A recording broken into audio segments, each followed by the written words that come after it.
The opponent logo's still gone in the Woody Hayes Athletic Center on a Wednesday night. And guess what? Ryan Day's not talking about any other programs at all, no matter how many times that you want to ask about Connor Stallions or Purdue or Big Ten championship game or anything else. Yeah. Focus is on Ohio State and getting ready for Saturday night. That opponent will be the Michigan State Spartans. That's Bill Landis. I'm Austin Ward. And these are Snap Judgments. They're brought to you by Buyers Auto. So that made for, I think, a relatively uneventful Ryan Day lightning round and then a collection of Buckeyes that did you get a lot out of that, Bill? What did we learn tonight? I got a few things.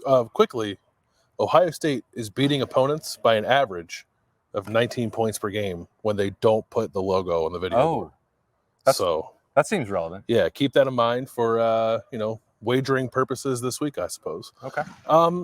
Yeah, that wouldn't be good enough this week. Well, but at least it's good to have that knowledge. Yeah, you know what I mean? 31 points is a lot. 31 and a half some places. It's always good to include point spreads if you're like trying to avoid a lawsuit too. Like that's a great defense. I don't know anybody who would try that, but I hope that law firm is making a lot of money. I'm sure they are. Billable hours remain undefeated.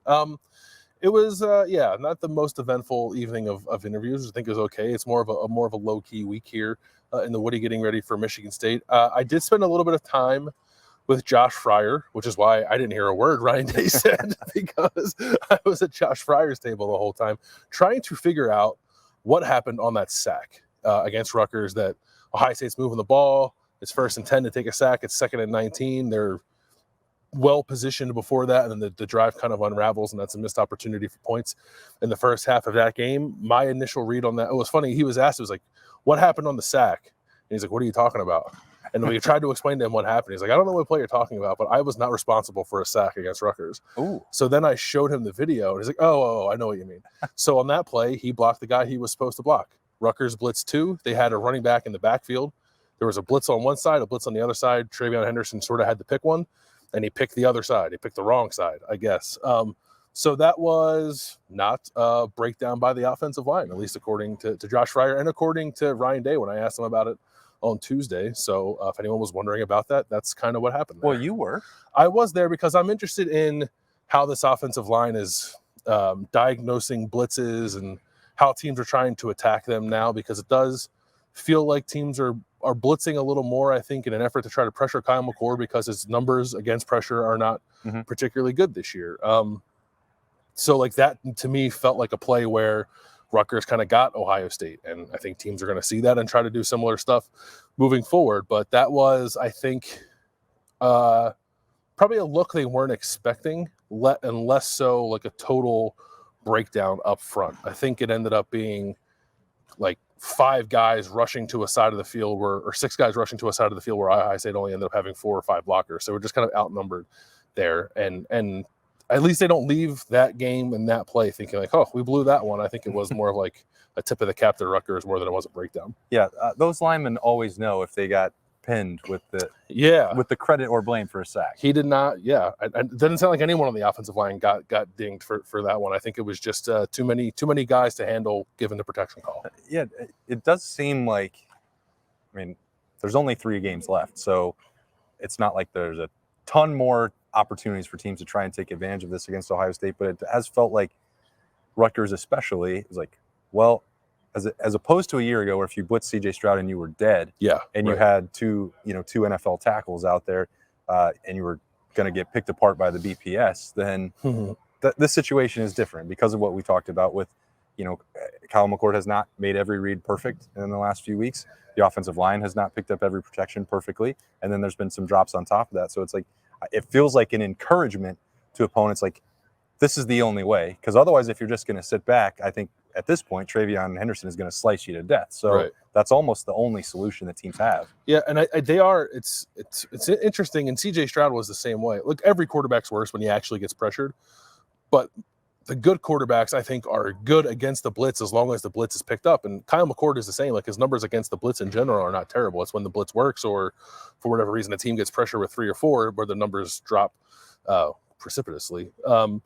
So, but I don't think blitz pickup has been a problem for this offensive line all year. It's just a matter of like are they trending toward teams doing more of it now if they view it as a little bit of a chink in the armor for them? I'm not so sure it is, but I'm kind of like on alert for it as they progress here through these next 2 weeks building up to Michigan. All right, and it's a Woody Wednesday, so from there, after we're diving into that lesson, you got to get into some of the injury latest. The last person to leave the practice field, you folks know, America, how much I love keeping track of that, was Cade Stover. Still has a knee brace on his right leg. He still has wrist protection on his left hand, but he was working and trying to get back. Emeka Egbuka talked about his recovery process.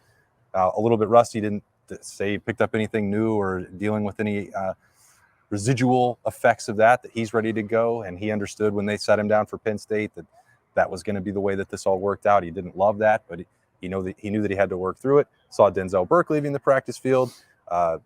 Devin Brown is still available for Ohio State. Ryan Day said working towards 100%, not fully there. And what else? No update yet on Lathan Ransom.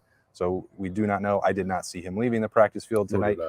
So TBD on that one. But the Buckeyes, I mean, knock on wood for November. I don't look at this team as like they are banged up and sore, but they don't have like a collection of season-ending, debilitating injuries. Yeah, knock on wood. You're right. Yeah, I think that was good to see Denzel Burke. I think, in particular, walking off the practice field looking like a guy who would gotten a good evening of work in. So hopefully that Ryan Day, I think, was a little optimistic when he talked about that on Tuesday. So it does seem like that's progressing in a pretty good way. Cade Stover is the interesting one to monitor. I thought they got a decent game out of G. Scott last week when he had to play in place of Cade. And then like Emeka, like he got back, he played. Now I want to see him like take that next step forward, knock off that rust that he showed last week, and help this offense take off. Come here. We gotta get a special appearance here. Yeah. I've been asking for Hero Canoe to talk to us for weeks, and he's just so in demand. How's it going, man? Pretty good. How are you?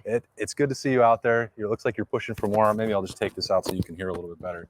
Sorry, Berm, producing, but what's clicking for you right now?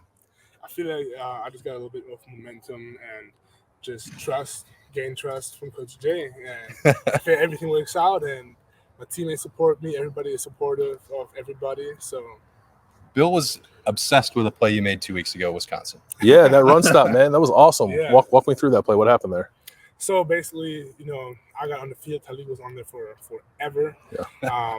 And Coach Jay always talks about when your number is called, you got to be ready. It's not about how many plays you get, but what do you do out of the plays you do get. And I got out there. I already knew, like, based off like film, okay, they're running the ball, because actually, like, the package that was called was a pass package. Yeah. But based off like the reads that I was able to make, I knew it was a run, and so it was a run to me. It's like engage with the blocker, yeah, snag them like we were taught in practice, and then just make the play. So I talked to you about this in spring. It was like, it's a process. You haven't played a ton of football. Yeah. And then even in training camp, it was more of the same. Like, have you felt a difference between March and April and then August to what you've done in the last couple of weeks? Like, how does that feel? Like, how is that different?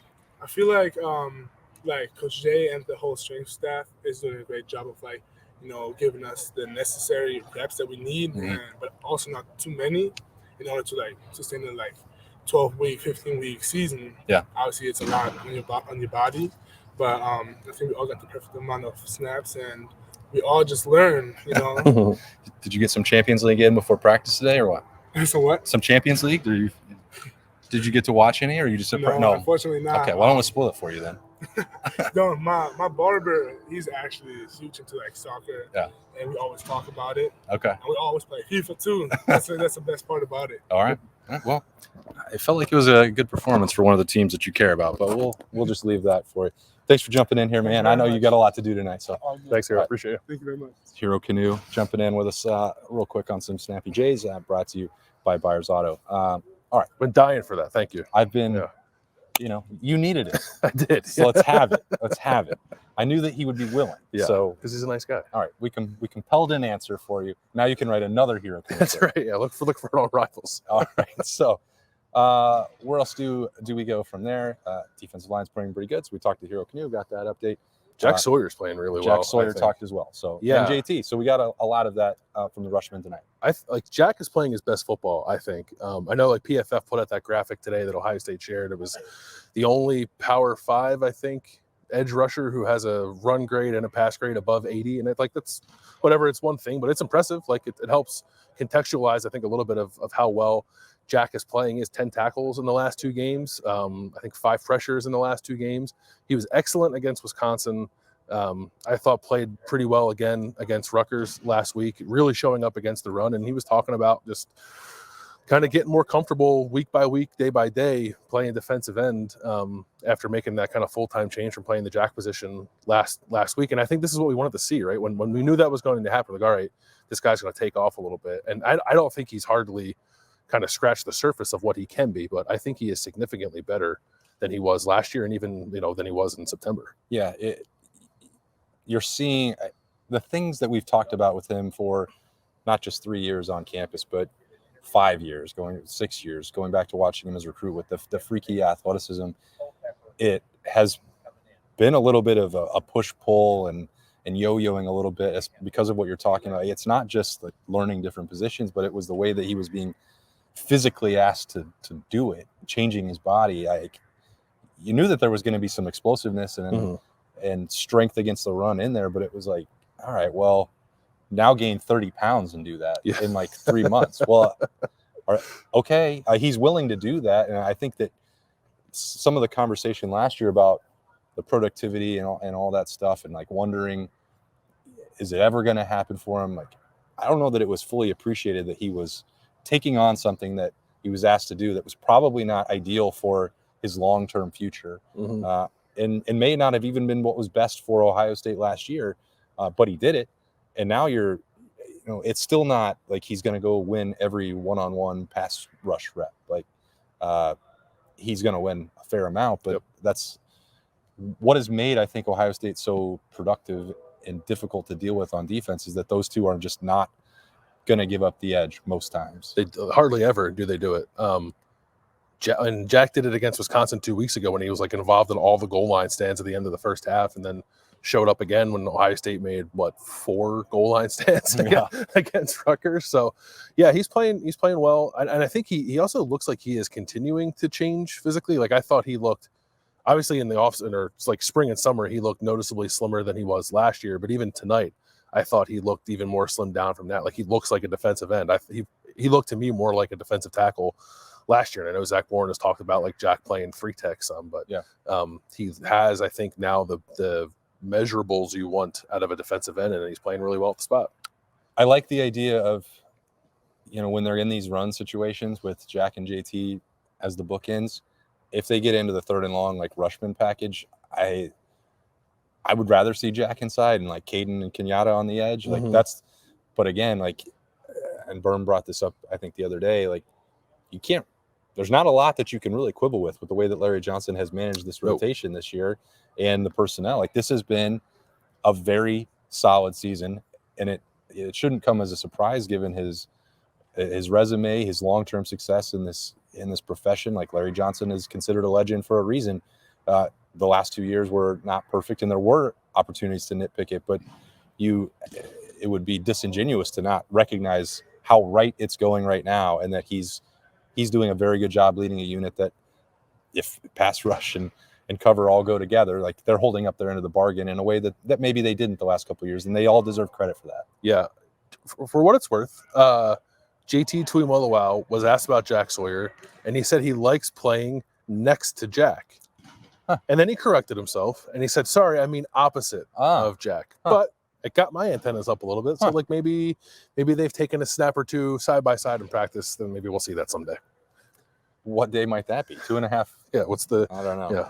Like 18 days from now. Yeah. Speaking of which, I did want to try and get a little insight to how much Ohio State may or may not be changing signals, communication, wristbands, all that stuff in preparation for the last week. And basically the only response I got from Ryan Day was like, yeah, that stuff's hard. Probably not going to be talking about it, doing a lot of it. They're trying to beat Michigan State. And I get that. I wasn't trying to create any issues or reveal who was going to be hot so that the spies around here or Connor Stallions would know who to pick that up on. But like, I do think there's been an element where there's a national, I don't know, storyline that's been percolating that, well, stealing signals isn't that big of a deal, and everybody does it, so you have to just adjust. And I don't think it's that easy. And I wanted Ryan Day to explain some of that, why, but he didn't want to go down that road because it was going to be viewed, I think, as an attack or suggesting that somebody needed to be punished or making excuses. So I certainly understand that part. I think he understood why I was asking that question when I clarified it, and it also came right on the heels of him being asked about, the Purdue Big Ten championship game and Michigan's only defense, which is deflection. So he wasn't in a great mood to talk about that, which I completely understand. But there's also not great benefit for Ohio State to weigh in on that right now at all. So no, there's not, and that is like normal, probably weekly discourse, right? Or even in the course of games, like, oh, we think they might have this, and this. Let's change to this. It's when the other team has literally everything that it becomes a little more of an issue, which I think is the stark difference between whatever happened with Ohio State, Rutgers, and Purdue, and what happened with Michigan. But so I'm really amused by this. Though, like, one sheet photo that is alleged to have been passed along, and I will say this again for the record here on Snap Judgments, that and Ryan Day confirmed it on Wednesday night, and I reported it on Tuesday. What was alleged to have happened for Ohio State and Rutgers and Purdue is not a violation of any rules, and compliance was checked by multiple programs around the Big Ten to confirm that. So trying to create this illusion to look over here, while it's not the same thing, but Ryan Day, talked about that anyway. Like, that one piece of paper, which is like what they think Michigan's signs may have been, and then a couple of words compared to what we saw everyone on Michigan sidelines with, like, a 30-page laminated Bible of play calls. Not the same thing. There's a really wild false equivalence going on here. Coaches call other coaches every probably Sunday and say, we're playing this team. What do you got? What do you got? Very normal, within the rules. Joe from Ypsilanti sitting in the crowd with his cell phone, videoing all your signals and then matching them up with the plays that happen is not the same thing. And yes, it might take longer to decode all of that than it is to watch something on the sideline and figure it out. But you're not figuring out every single play from the sideline, which again is the difference. All right. So we didn't get into the quarterbacks much, but we can save that for another day. Since we got a little bonus coverage there with Hero Canoe, I'm glad that he popped in to join us. I really enjoy talking to him. His journey is fascinating, and as Bill wrote about at ohiostate.rivals.com, really coming along. It's somebody that, if you're talking about maybe that last week of the regular season and trying to be tough in the trenches and stop the run, could play a big part in that, but you can read that over there. A lot more coming the rest of the week as we get set for Ohio State and Michigan State on Saturday night, 7:30 in the Horseshoe. We'll have the picks on Thursday, Bold Peas on Friday. We'll talking stuff probably be going Thursday night. Yeah, is there more Kings? I don't know. We got so much more coming before we get to Saturday night that we hope you stay with us for all that. Schlegs will be kicking it off with us on the podcast daily on Thursday morning, so come back and tune in for that. Until then, he's Bill Landis and I'm Austin Ward. Thanks for joining us on Snap Judgments. They're brought to you by Buyers Auto, and we'll talk to you later.